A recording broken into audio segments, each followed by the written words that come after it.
Fake ID থেকে বন্ধুকে message দিলাম, আপনার প্রোফাইল পিকটা তো দারুণ, খুব সুন্দর লাগছে আপনাকে।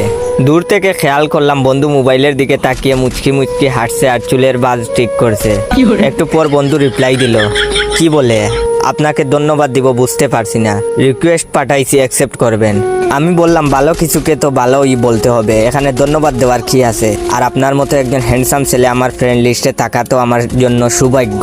এবার দেখি বন্ধু পুরা দাঁত বের করে হাঁটছে। কিছুক্ষণ পর আবার মেসেজ দিলাম, এই মিস্টার চুপ করে আছেন কেন? সে বলল আপনার প্রোফাইল পিকটা দেখেছিলাম। আমি বললাম তাই নাকি? সে বলল আমি বললাম তো কি দেখেছিলেন? সে বলল আপনি খুব সুন্দর, একদম পরীর মতো, সারাদিন চেয়ে থাকতে ইচ্ছে করে। আমি বললাম এভাবে বলবেন না প্লিজ, আমার শরম করে। বন্ধু বলল সত্যি বলছি আপনি অনেক সুন্দর, এতগুলো ধন্যবাদ আপনাকে। আরে বলল একটা কথা জিজ্ঞাসা করব। আমি বললাম একটা কেন, আপনার যত ইচ্ছা জিজ্ঞাসা করুন।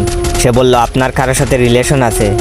আমি বললাম আমি প্রেম ভালোবাসা পছন্দ করি না, তবে আপনার মতো একটা হ্যান্ডসাম ছেলে পেলে ভেবে দেখতে পারি।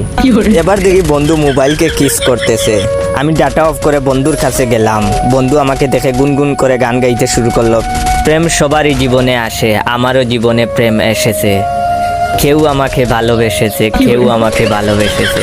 আমি বন্ধুর গান শুনে হাসি চেপে রেখে বললাম, ঘটনা কি দোস্ত, এত খুশি খুশি লাগছে কেন? সে বলল আর বলিস না দোস্ত, আজকাল মেয়েদের জন্য ফেসবুকে ছবি দেওয়াই যায় না, খালি ক্রাশ খায়। আমি বললাম হায় রে আমার কপাল, এত ছবি ফেসবুকে দিলাম, আজ পর্যন্ত কেউ ক্রাশ খাইলো না, ভালো দোস্ত চালিয়ে যা।